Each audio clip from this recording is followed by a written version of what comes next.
देही। तैनू का मतलब होता है तेरे को, ये पंजाबी शब्द है। तैनू लबनी न मानस देही जुगादे जुग बीत जाएंगे। कि भाई ये चेतावनी दे रहे हैं गुरु रविदास जी महाराज, चेतावनी दी है इस इंसान को कि भाई ये मानस का चोला तुझे बड़ी मुश्किल से मिला है। नहीं बेटे अभी नहीं, ये बहुत ही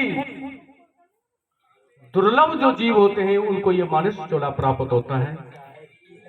और भाई अगर ये इस मानस चोले के अंदर तूने परमेश्वर का नाम नहीं जपा, तूने पर उपकारी कार्य नहीं किया, तो फिर ये जीवन दोबारा मिलने वाला नहीं है, ये नरक में जाने वाला है।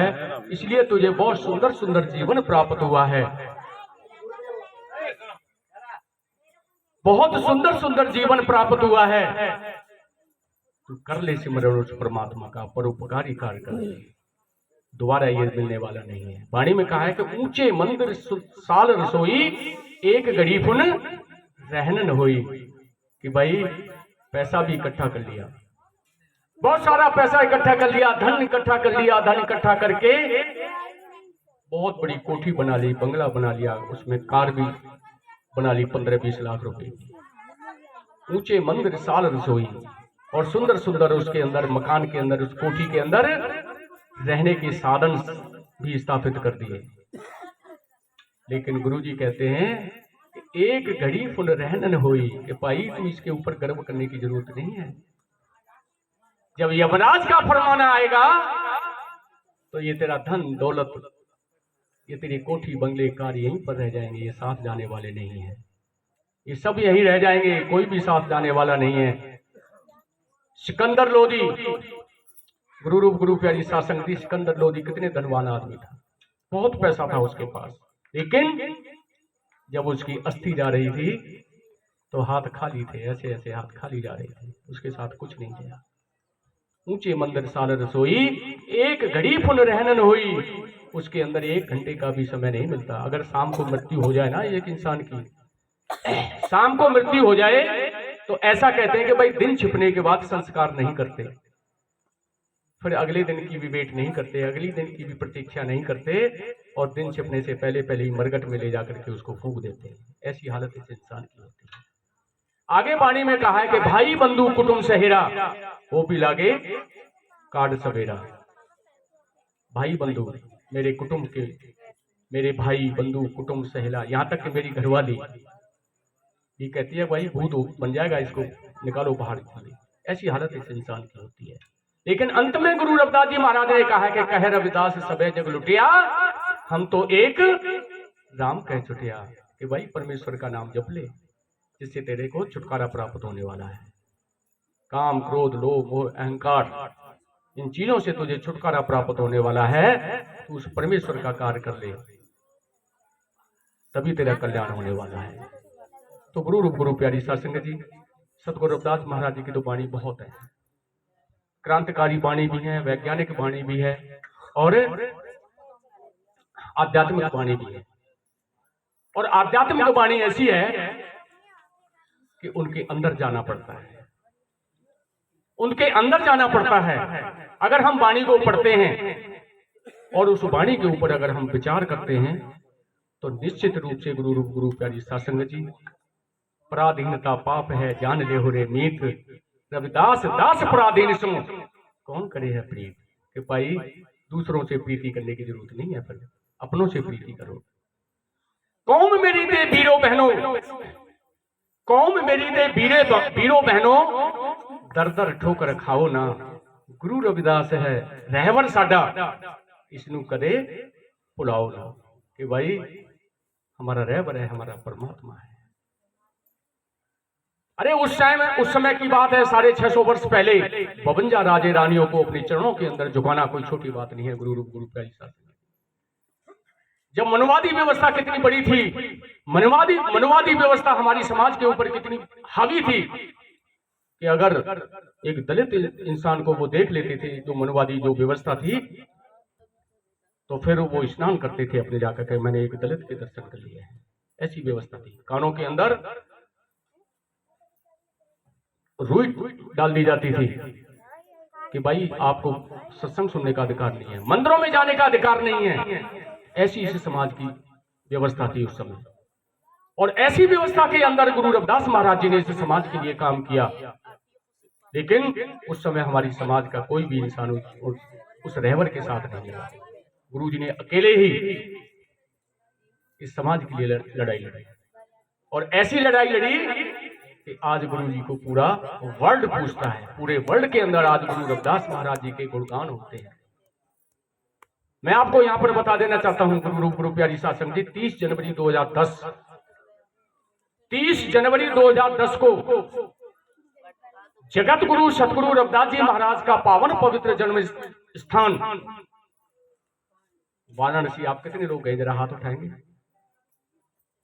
वाराणसी के अंदर कितने लोग गए हैं, जहां पर हमारे गुरु जी का जन्म स्थान है। हिंदुस्तान के अंदर हम पहले कहते थे कि हम भाई एक स्वर्ण मंदिर है, और वो कहां पर है पता है किसी को? स्वर्ण मंदिर कहां पर है? अमृतसर में। अमृतसर है पंजाब के अंदर। अमृतसर के अंदर एक मंदिर है, SGPC के अंडर है वो, और वो मंदिर सोने का बना हुआ है। बहुत सारा सोना चढ़ा हुआ, कई कुंटलों में सोना वहां पर चढ़ा हुआ है। लेकिन आज हमें गर्व से कहते हैं, आज हम गर्व से कह सकते हैं कि भाई अगर तुम्हारा सोने का मंदिर है तो हमारा भी सोने का मंदिर वाराणसी के अंदर बन चुका है। हम भी कह सकते हैं कि हमारा भी मंदिर वाराणसी के अंदर है, चमारों का मंदिर भी वाराणसी के अंदर है। हम बड़े गर्व से कह सकते हैं।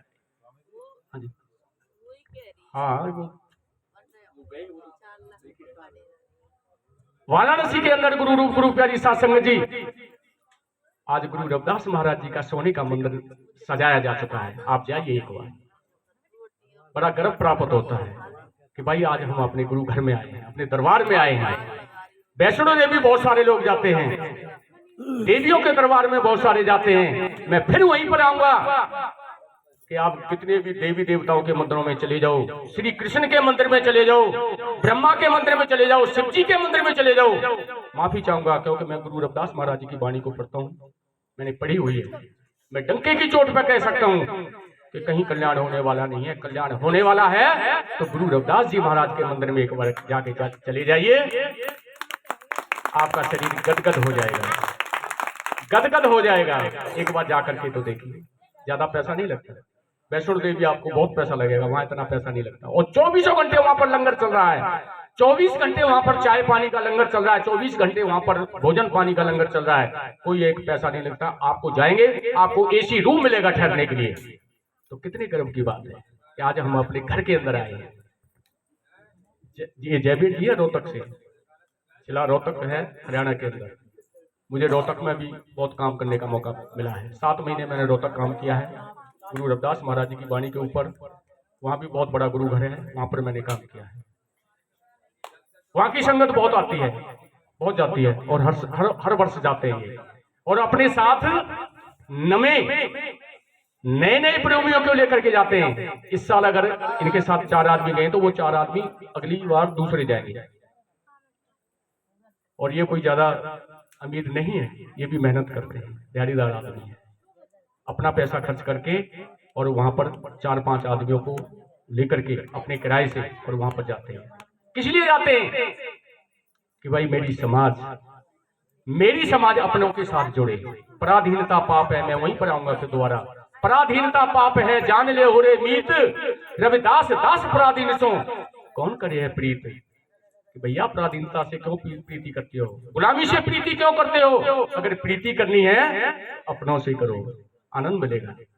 आज हम अपने दरबार में बैठे हैं, कितना आनंद मिल रहा है, कितना आनंद मिल रहा है अपने दरबार में बैठ करके। अगर दूसरों के दरबार में बैठेंगे तो वहां आपको कोई सत्कार नहीं मिलेगा, कोई आनंद नहीं मिलेगा। क्योंकि मैंने भी बहुत महसूस किया है, मैंने बहुत स्टडी की है। हमारे बहुत सारे लोग राधा स्वामियों के सत्संग में जाते हैं, निरंकारियों के सत्संग में जाते हैं, और वहां पर उनको झाड़ू पकड़ा दी जाती है। वहां पर झाड़ू पकड़ा जाती है और वो खुश हो जाते हैं कि मुझे झाड़ू लगाने का मौका मिला, मुझे झाड़ू लगाने की सेवा मिली है। अरे भाई, आपको झाड़ू लगाने की सेवा मिली है, तुझे दरबार में क्यों नहीं लगाया? तुझे दरबार के अंदर क्यों नहीं लगाया सेवा करने के लिए? वो दरबार के अंदर इसलिए नहीं लगाया कि तू चमार है, तू दलित है, तुझे दरबार में जाने का अधिकार नहीं है। दरबार में जाने का अधिकार है गुरु प्यारी साध संगत जी, तो अपने में है, अपने में कोई रोक टोक नहीं। मैंने बताया हमारे धर्म गुरु सतगुरु स्वामी निरंजन दास जी महाराज, जिनको Z+ सिक्योरिटी है, राष्ट्रपति को जितनी सिक्योरिटी है उनको इतनी सिक्योरिटी है, लेकिन खुले दरबार हैं। खुले दरबार में वो दर्शन देते हैं सभी को, जो मर्जी जाइए दर्शन देते हैं और अपने हाथ से प्रसाद भी देते हैं।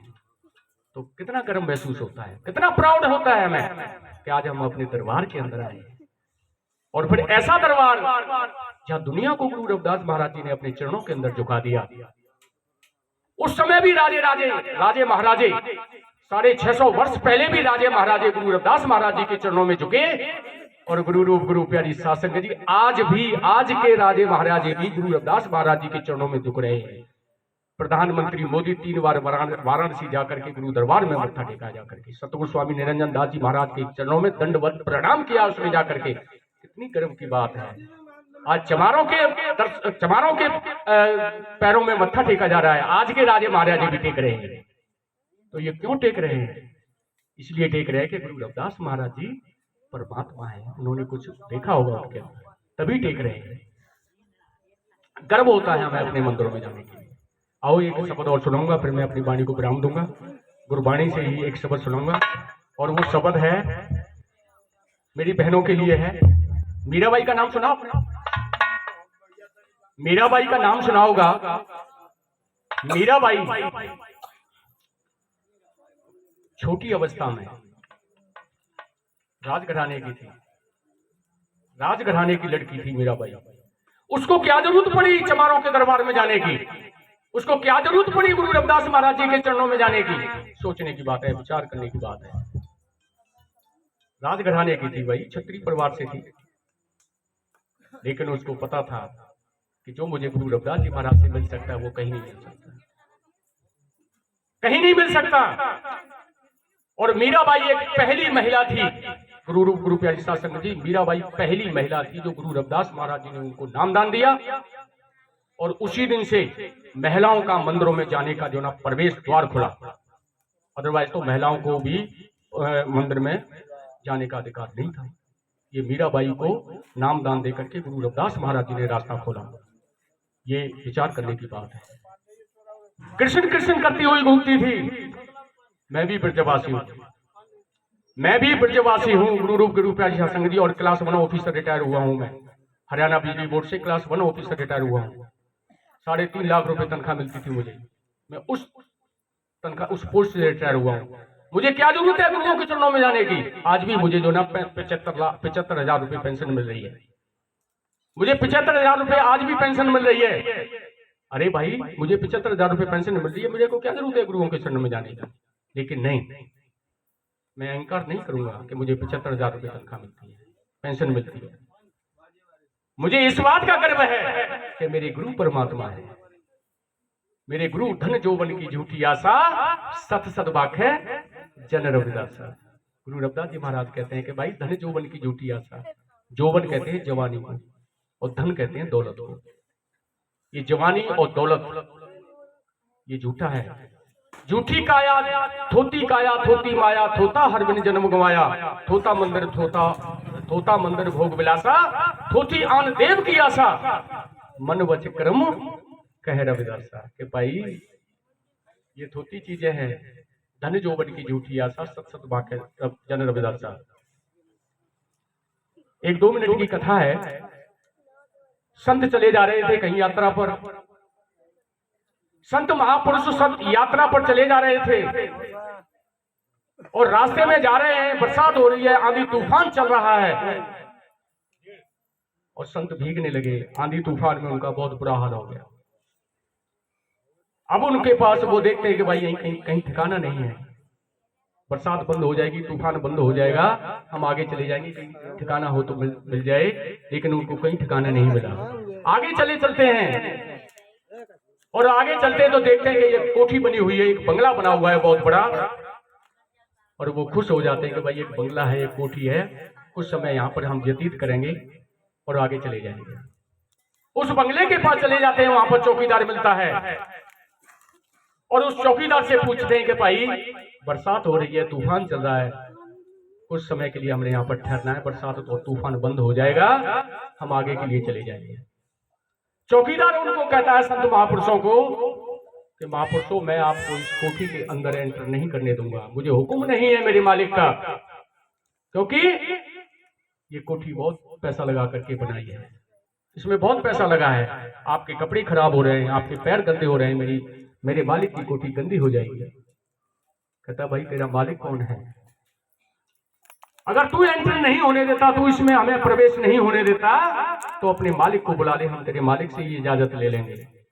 मालिक को बुलाया गया, मालिक बाहर निकल के आया, क्या बात है? संत महापुरुष कहने लगे कि भाई बरसात हो रही है, तूफान चल रहा है, हमारा बुरा हाल है, कुछ समय के लिए बरामदे में बैठने की हमें इजाजत दे दो, बंद हो जाएगी बारिश, बंद हो जाएगी, तूफान बंद हो जाएगा, हम आगे चले जाएंगे।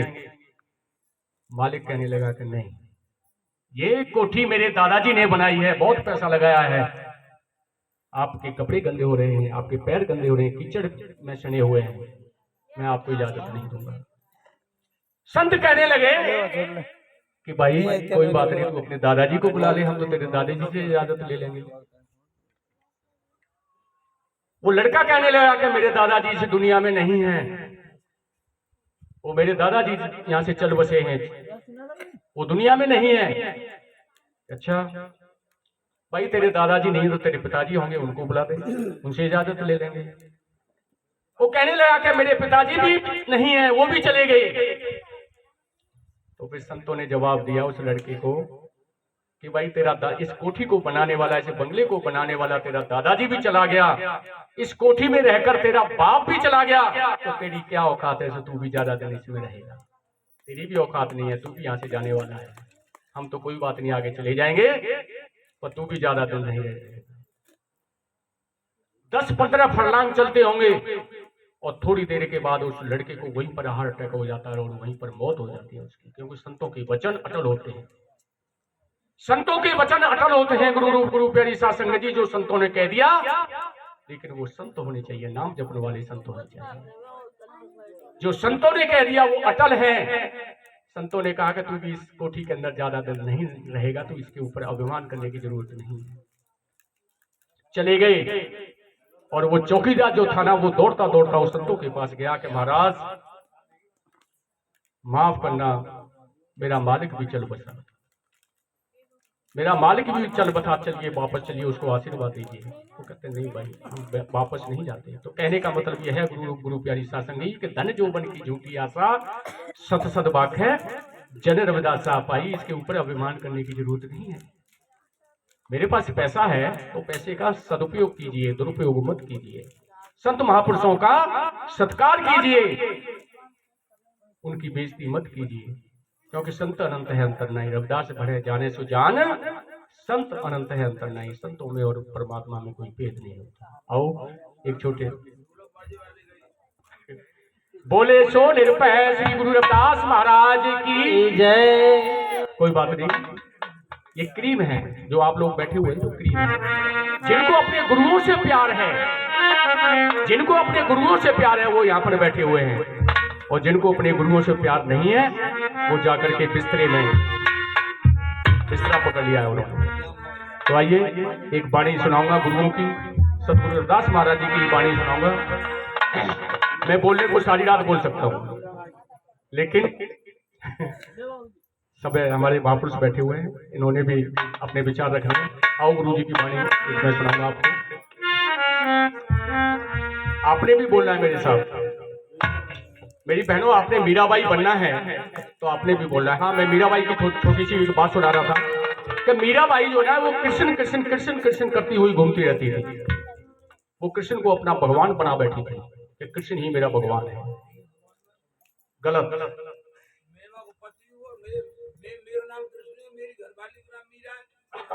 आप कृष्ण हैं, ठीक है, आप बिल्कुल ठीक है। मैं जय हो बोल श्री गुरु रविदास महाराज की। तो मीराबाई कृष्ण कृष्ण करती हुई घूमती फिरती थी।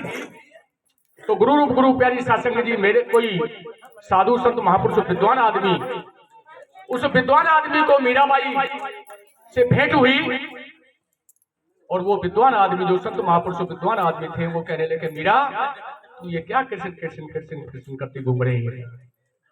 कि भाई मेरा भगवान है, मेरा भगवान है, मैं अपने भगवान का नाम जप रही हूं, मैं अपने भगवान का नाम रट रही हूं। कहता भगवान का नाम रट रही है? तुझे किसने बताया कि भाई तू भगवान का नाम रट रही है? कि किसी ने भी नहीं बताया। फिर उसने कहा कि गुरु बिन भक्ति जो करे जो होता फिरे खवार। रविदास कहे गुरु धार ले बंदे जो होना 84 पार। भाई अगर 84 के गेड़े से पार होना है तो फिर भगवान का नाम जपने के लिए तुझे गुरु की जरूरत पड़ेगी। और तू किसी अच्छे गुरु की शरण में चली जा, किसी विद्वान गुरु की शरण में चली जा, तब तुझे परमात्मा के नाम का स्मरण करने में आनंद आएगा, अन्यथा नहीं आएगा। कहती है भाई मुझे गुरु कहां मिलेगा? कहती गुरु मिल जाएगा, वाराणसी के अंदर चली जा, बहुत सारे संत हैं वहां पर। बनारस के अंदर चली जा, वहां पर बहुत सारे संत महापुरुष हैं, और वहां पर जो है ना आपको कोई ना कोई गुरु मिल जाएगा।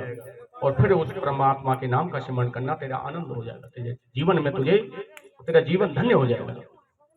बनारस चली जाती है और बनारस जाकर के ढूंढती है कि भाई मुझे कहीं गुरु मिल जाए, और एक आश्रम में चली जाती है।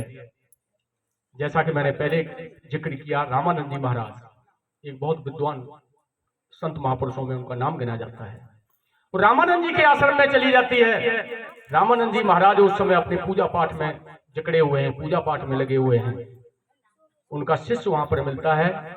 मीराबाई पूछती है कि भाई मैंने गुरु रामानंद जी से मिलना है, मुझे गुरु रामानंद जी से मिलाया जाए। वो उनका शिष्य बताता है कि मीरा थोड़ा सा इंतजार करना पड़ेगा, क्योंकि गुरु रामानंद जी महाराज पूजा पाठ में लगे हुए हैं, पूजा पाठ करने के लिए गए हुए हैं मंदिर में। मीराबाई समझ गई कि भाई ऐसा संत, ऐसा गुरु जो खुद अभी तक पूजा पाठ में जकड़ा हुआ है, तो मेरा क्या कल्याण करेगा? मेरा कल्याण वो गुरु नहीं कर सकता। मीराबाई आगे चली जाती है। किसको ही बताता है कि भाई तुझे गुरु की शरण में जाना है तो वाराणसी के सीर गोवर्धनपुर में चली जा, वहां तुझे गुरु रविदास जी महाराज मिलेंगे। भाई है तो वो चमार, देख ले अगर तूने उसके पास जाना है। उसके कपड़े भी फटे हैं और वो जूतियां गांठने का काम करता है, उसके पल्ले कुछ नहीं है, लेकिन वो पूर्ण गुरु है, उसकी शरण में चली जा। मीराबाई वहां पर चली जाती है और जैसा बताया वैसा ही उसको दर्शन होते हैं।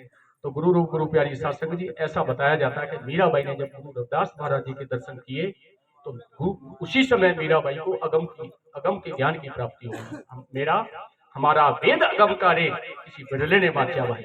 बहुत सुंदर वाणी है ये, अगम की वाणी है। हमारा वेद अगम का रे किसी बिरले ने बांचा भाई। 5 तत्व की पुस्तक बांचे बिरला कोई। 4 अंतःकरण जो कहिए 5 ज्ञान प्रदायी। हमारा वेद अगम का रे किसी बिरले ने बांचा भाई। मीराबाई समझ गई कि आप मेरे पूर्ण गुरु की प्राप्ति हुई है। गुरु रविदास जी महाराज कहते हैं देवी तू कहां से आई है, कौन है, क्या बात है, तुझे क्या चाहिए? कहती है गुरु जी मैं आपकी शरण में आई हूं, मैं आपकी शरण में आन पड़ी हूं, और मैं तो कल्याण के लिए आई हूं, मेरा कल्याण करो, मेरा कल्याण करो। तो गुरु प्यारी साध संगत जी मीराबाई को नामदान दिया, और नामदान देने के बाद फिर उसने कृष्ण को भी छोड़ दिया, राम को भी छोड़ दिया, सबको छोड़ दिया। फिर वो परमात्मा के नाम के स्मरण में गुरु जी के साथ लग गई। आप सभी जानते हैं, बताने की जरूरत नहीं। तो आओ एक छोटा सा गुरु जी की वाणी है, उसके बाद हमारे बोतीराम जी जैसे कहेंगे वैसे चलेगा। सबने बोलना है मेरे साथ।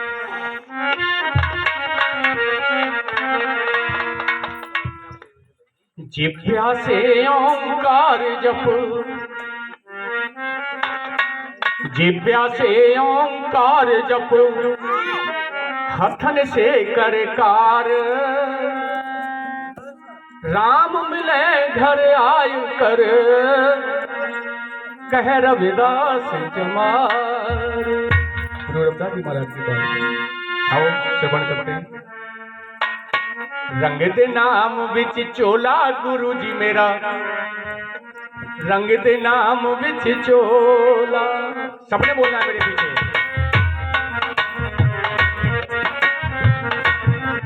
ओ रंग दे नाम विच चोला गुरु जी मेरा, रंग दे नाम विच चोला, रंग दे नाम विच चोला गुरु जी मेरा, रंग दे नाम विच चोला, रंग दे नाम विच चोला गुरु जी मेरा, रंग दे नाम विच चोला, रंग दे नाम विच चोला गुरु जी मेरा, रंग दे नाम विच चोला, रंग दे नाम नाम विच चोला मेरा रंग दे नाम विच चोला रंग दे नाम विच चोला मेरा रंग दे नाम विच चोला रंग दे नाम विच चोला मेरा रंग दे नाम विच चोला रंग दे नाम विच चोला मेरा रंग दे नाम विच चोला रंग दे नाम विच चोला गुरु जी मेरा रंग दे नाम विच चोला रंग दे नाम विच चोला गुरु जी मेरा रंग दे नाम विच चोला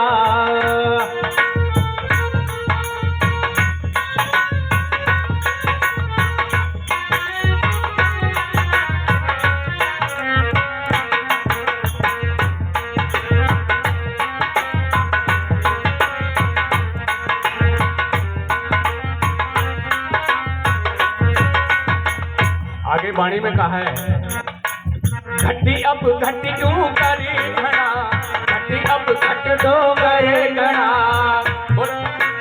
घटियव घट डोंगरे गणा घटियव घट डोंगरे गणा घटी अब घटी क्यों करे घना घटी अब घटी क्यों करे घना घटियव घट डोंगरे गणा घटियव घट डोंगरे गणा निर्गुण बैल हमारे निर्गुण बैल हमारे एक निर्गुण बैल हमारे एक निर्गुण बैल हमारे रमैये स्यों एक बेनती रमैये स्यों एक बेनती रमैये सो एक बेनती रमैये सो एक बेनती हीरा कंबुरार गुरु जी मेरा रंग दे नाम विच चोला रंग दे नाम विच चोला गुरु जी मेरा रंग दे नाम विच चोला रंग दे नाम विच चोला गुरु जी मेरा रंग दे नाम विच चोला रंग दे नाम विच चोला गुरु जी मेरा रंग दे नाम विच चोला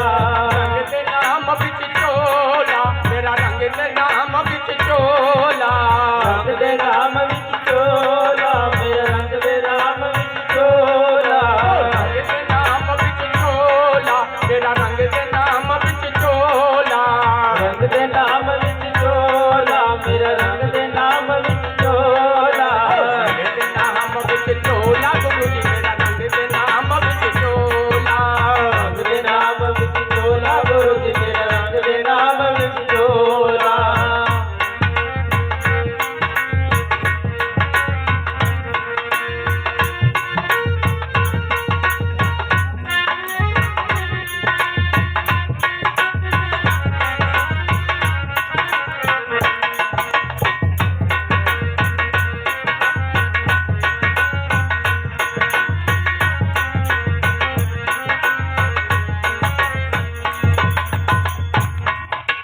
को बन चारो राम को बन चारो राम को बन जारो राम को बन जारो राम को बन चारो राम को बन चारो राम को बन जारो राम को बन जारो राम को मेरा टांडा ला दिया जाय रे मेरा टांडा ला दिया जाय रे कांडा लालिया जाए कांडा लालिया जाए बन चारो राम को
पार के दानिया, पूरा पार पार के दानिया, और पार पार के दानिया, और पार पार के दानिया, पूरा पार पार के दानिया, पूरा पार पार के दानिया, और पार पार के दानिया, और पार पार के दानिया। लिख लो आल पताल, लिख लो आल पताल, लिख लो आल पताल, लिख लो आल पताल।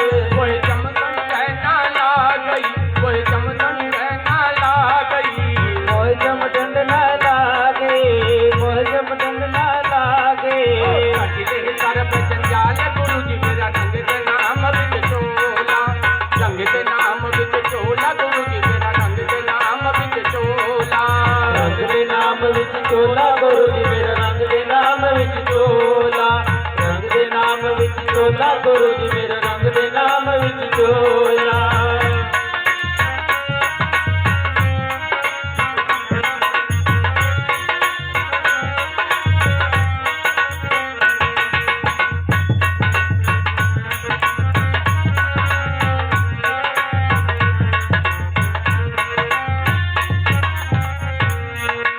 जैसा रंग कसुम्ब का, जैसा रंग कसुम्ब का, जैसा रंग कुसुम्ब का, जैसा रंग कुसुम्ब का, जैसा रंग कसुम्ब का, जैसा रंग कसुम्ब का, जैसा रंग कुसुम्ब का, जैसा रंग कुसुम्ब का। ऐसा ये संसार, ऐसा ये संसार, कैसा ये संसार, कैसा ये संसार। मैये रंग मजीठ का, मेरे मैये रंग मजीठ का, ये रंग मजीठगार, ये रंग मजीठगार। कह रविदास चमार गुरु जी मेरा रंग दे नाम विच चोला, रंग दे नाम विच चोला, गुरु जी मेरा रंग दे नाम विच चोला, रंग दे नाम विच चोला, गुरु जी मेरा रंग दे नाम विच चोला, रंग दे नाम विच चोला, गुरु जी मेरा रंग दे नाम विच चोला।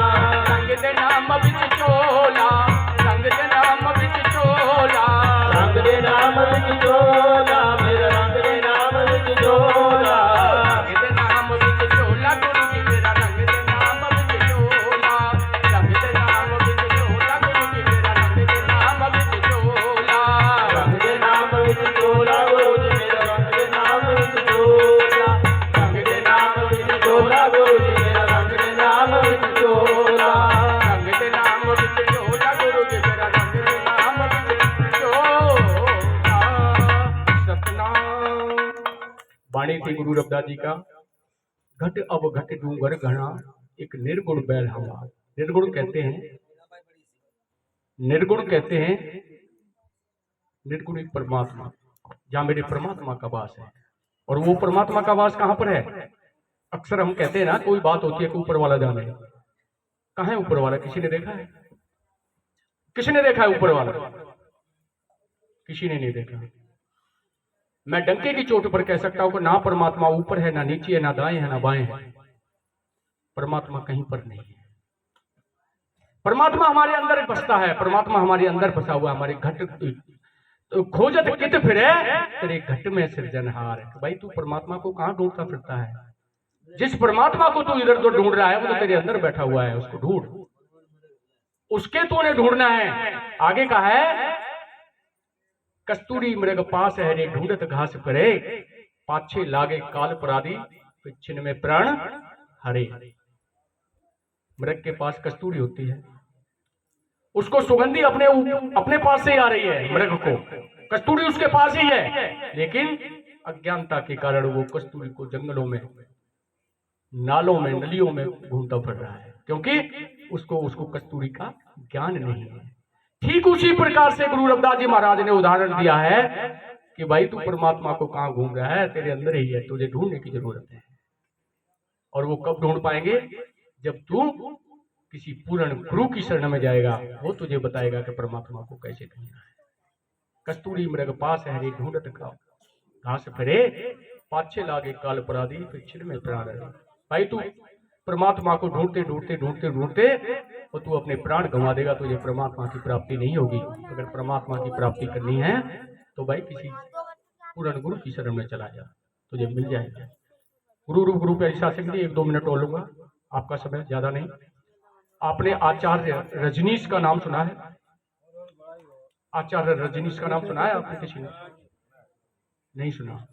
ओशो, हाँ, उसको आचार्य रजनीश भी कहते हैं और ओशो भी कहते हैं।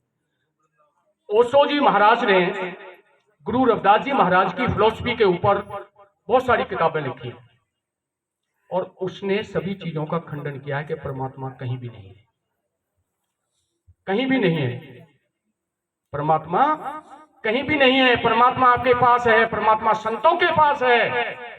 गुरु रूप गुरु प्यारी साध संगत जी, उन्होंने गुरु रविदास महाराज जी के बारे में लिखा है कि जिस तरह से आकाश के अंदर टिमटिमाते हुए हजारों लाखों तारे होते हैं, लाखों तारे टिमटिमाते हुए आकाश के अंदर आपको दिखाई देते हैं, और उसके अंदर एक ध्रुव तारा होता है। लाखों तारों के बीच में एक ध्रुव तारा होता है और उस ध्रुव तारे की रोशनी सबसे ज्यादा होती है, उस ध्रुव तारे की चमक सबसे ज्यादा होती है। ठीक उसी तरह से ओशो जी ने लिखा है कि भाई वाराणसी के अंदर हजारों संतों का निवास है, वाराणसी के अंदर हजारों संतों का निवास है, लेकिन उन हजारों संतों में एक गुरु रविदास जी महाराज उस ध्रुव तारे की तरह है जिसकी सबसे ज्यादा चमक है, जिसकी सबसे ज्यादा रोशनी है। ध्रुव तारे की जो ना उदाहरण दे करके ओशो जी ने अपनी किताब के अंदर लिखा है। जब ऐसी चीजें हमारी आप इतिहास को पढ़िए, बाबा साहब doctor B are Ambedkar ji के इस इतिहास को पढ़िए। बाबा साहब ने भी कहा है, बाबा साहब doctor B are Ambedkar ji ने भी कहा है कि मरे हुए होते हैं वो लोग, मरे हुए होते हैं वो लोग जो जिंदा रहकर जुल्म सहते हैं और छोड़कर अपने बाप को दूसरों को अपना बाप कहते हैं। भाई अपने बाप को छोड़कर दूसरों को बाप बनाने की जरूरत नहीं है, आपका इतना बड़ा बाप है। गुरु रविदास जी महाराज की औलाद हैं, बाबा साहब डॉक्टर बी आर अम्बेडकर की हम औलाद हैं, जिसको दुनिया ने पूजा और आज भी पूज रही है। और हम दूसरे देवी देवताओं के चक्कर में पड़े हुए हैं। दूसरे देवी देवताओं के चक्कर में पड़ने की जरूरत नहीं है प्यारेओ। गुरु रविदास महाराज जी की शरण में चले जाओ, गुरु रविदास महाराज जी को ध्यानो, सब कुछ मिल जाएगा। कहीं जाने की जरूरत नहीं है, कहीं भी आपको जाने की जरूरत नहीं है। वाणी के अंदर तो बहुत है, मैं तो सारी रात बोल सकता हूँ, लेकिन क्योंकि महापुरुष बैठे हुए हैं उन्होंने भी बोलना है, इसी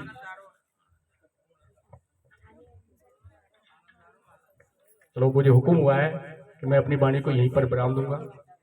कभी फिर मौका मिला तो आपको मैं जरूर फिर कभी गुरु रविदास जी महाराज का इतिहास के बारे में आपको बताऊंगा। लेकिन मैं फिर एक बार यहाँ से विनती करके जरूर जाऊंगा आपसे, आपके बीच में मुझे पहली बार आने का मौका मिला है।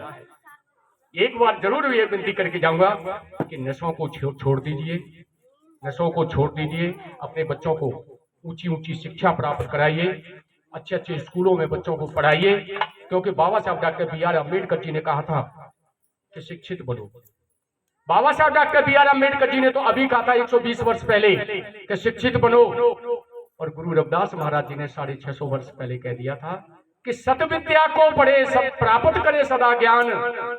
रविदास कहे बिन विद्या नर को जान अजान, कि भाई बिना विद्या के इंसान अज्ञान है, कुछ भी नहीं।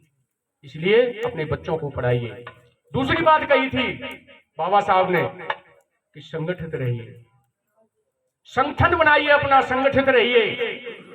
और गुरुजी ने भी कहा कि तुम कतूल सफेद सपैयल हम बपुरे जस कीड़ा, सतसंगत मिल रही है माधो जैसे मधुप मखीरा। मधुप मखीरा, मधुमक्खियों का इशारा किया है गुरु रविदास जी महाराज ने। गुरु रविदास जी महाराज ने मधुमक्खियों का ही क्यों इशारा, 2-4 मिनट लूंगा मैं भी आपका, अब जब ये बात छिड़ गई है। मधुमक्खियों का इशारा ही क्यों किया गुरु रविदास जी महाराज ने? और भी किसी जानवर का नाम ले सकते थे, मधुमक्खियों का इशारा क्यों किया? क्योंकि मधुमक्खियां इकट्ठी रहती है और मधुमक्खियां कभी गंदगी पर नहीं बैठती, और मधुमक्खियों की एक रानी मक्खी भी होती है, जिधर रानी मक्खी जाएगी ना उधर ही सारी चल पड़ेगी। ऐसा संगठन है उनके अंदर। अरे वो मधुमक्खियां जिनको ज्यादा कोई ज्ञान नहीं है वो संगठन से रह सकती हैं, तो हम क्यों नहीं रह सकते भाई? हम तो इंसान हैं, हम संगठन से क्यों नहीं रह सकते? हम इकट्ठे क्यों नहीं रह सकते? हम अपनी ताकत क्यों नहीं बना सकते? हम दर दर पर ठोकरें खा रहे हैं आज। हम मांग रहे हैं, हम मांग रहे हैं आज। हमारी संख्या इतनी है, हम 85% है हिंदुस्तान के अंदर, 85% है, 85% हम हैं, दलित समाज है, हमारी समाज है। लेकिन आज हम मांग रहे हैं, जबकि हमें देने वाला बनना चाहिए। गुरु रविदास महाराज जी ने कहा था साखी के अंदर कि ऐसा चाहूं राज में जा मिले सबन को अन्न, छोट बड़े सब मिले, रविदास रहे प्रसन्न। संगठन की बात की, राज की बात की, और बाबा साहब ने भी राज की बात की कि जब तक आपका राज नहीं होगा हम भिखारियों की तरह मांगते रहेंगे। जब तक आपका राज नहीं होगा हम भिखारियों की तरह मांगते रहेंगे। अक्सर कहीं पर समागम होते हैं, मुझे वहां जाने का मौका मिलता है, मुझे बोलने का मौका मिलता है, तो लोग कहते हैं कि भाई राजनीतिक बात नहीं करनी चाहिए। क्यों नहीं करनी चाहिए भाई? हमारे रहबरों ने राजनीतिक बात की है, हमारे गुरुओं ने राजनीतिक बात की है, हमारे बाबा साहब डॉक्टर B.R. अम्बेडकर जी ने राजनीतिक बात की, राजनीति की बात की, तो हम क्यों नहीं करें अपने मंच से? हम किसी के बाप की मंच से थोड़ी बोल रहे हैं, हम अपनी मंच से बोल रहे हैं। हम अपनी राजनीति की बात क्यों नहीं करेंगे? इसलिए तो हम पिछड़े हुए हैं। आज हमारे पास सत्ता नहीं है। गुरु प्यारी शासक जी, जब तक आपका संगठन नहीं होगा और जब आपके पास संगठन नहीं होगा तो आप सत्ता को प्राप्त नहीं कर सकते। आज हम भटक रहे हैं, आज हम सत्ता के बगैर भटक रहे हैं। देख रहे हो बाबा साहब डॉक्टर B.R. अम्बेडकर जी के द्वारा रचित संविधान आज खतरे में है। आपने सुना होगा आज मनुवादी व्यवस्था जो है स्थापित होने जा रही है।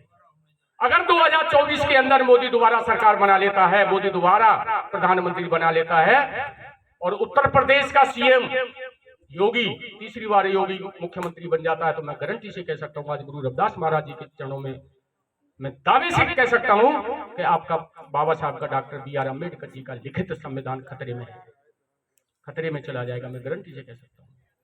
अभी भी आप लोगों के पास समय है, आप प्रचार करिए जा करके। भाई ठीक है, आपस में मतभेद हो सकते हैं, लेकिन जब इकट्ठा होने की बात हो, जब संगठन होने की बात हो, तो फिर हमें इकट्ठे रह करके अपनी ताकत बनानी चाहिए।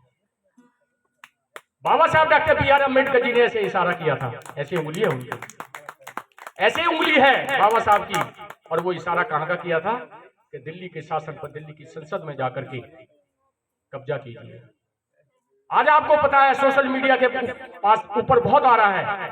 अभी थोड़े दिन पहले ही 26 तारीख को, 2-4 दिन पहले ही 26 तारीख को नई संसद भवन का उद्घाटन हुआ है। और उद्घाटन करने का अधिकार असली में किसका होता है? राष्ट्रपति को होता है। और राष्ट्रपति कौन है? मुर्मू कौन सी जाति से है? मुर्मू कौन सी जाति से है? वो दलित समाज से है, इसलिए उसको संसद में नहीं बुलाया गया। ये सोचने की बात है। उससे पहले रामनाथ कोविंद जी राष्ट्रपति थे, आपको पता है उनको भी मंदिर में नहीं जाने देते थे, पोडियम पर रोक दिया गया था। ऐसी हालत हमारी की जाती है। हम इतने पढ़े लिख करके होकर के सर्वोच्च पद पर हम पहुंच गए, लेकिन फिर भी हमें दलित कहा जाता है, हमें चमार कहा जाता है, हमें नीच बोला जाता है। क्यों बोला जाता है? हमारी अपनी कमी है, हमारा अपना संगठन नहीं है, हमारा अपना संगठन नहीं है। आज हम जय जय जय जय जय जय भीम तो कह रहे हैं, लेकिन बाबा साहब की बात नहीं कर रहे। जय भीम कहने से हमारा मिशन पूरा होने वाला नहीं है। गुरु प्यारी शासन, जब तक हम उसको भीतर नहीं जाएंगे, अपने इतिहास को नहीं जानेंगे, तब तक नहीं बनने वाला। बाबा साहब ने कहा संघर्ष करिए, संघर्ष करिए। गुरु रविदास महाराज, भाई साहब प्लीज मैं माफी चाहूंगा, बीड़ी बंद कर दीजिए। मैं 2 मिनट और बोलूंगा, बीड़ी को प्लीज, मुझे थोड़ा सा प्लीज, मैं माफी चाहूंगा आपसे हाथ जोड़कर। गुरु दरबार में बैठे, बीड़ी पीने तो थोड़ा साइड में चली जाइए प्लीज, मेरी आपसे विनती है। बाबा साहब ने कहा था कि संघर्ष करिए। 650 वर्ष पहले गुरु रविदास महाराज जी ने कह दिया कि सूरा सो पहचानिए जो लड़े धर्म के हेत, अंग अंग कट बुहे ग्रह तो न छाड़े खेत, मैदान नहीं छोड़ना चाहिए। लेकिन आज हमारी समाज है, फिर वहीं पर आऊंगा मैं वापस कि पराधीनता पाप है, जाने ले। हम पराधीनता की जकड़ों में, हम गुलामी की बेड़ियों में जकड़े हुए हैं। अगर आपने अपना कल्याण चाहते हो तो गुरु प्रेमियों निकलना पड़ेगा बेड़ियों से। क्या हो गया? गुलामी की बेड़ियों से निकलना पड़ेगा।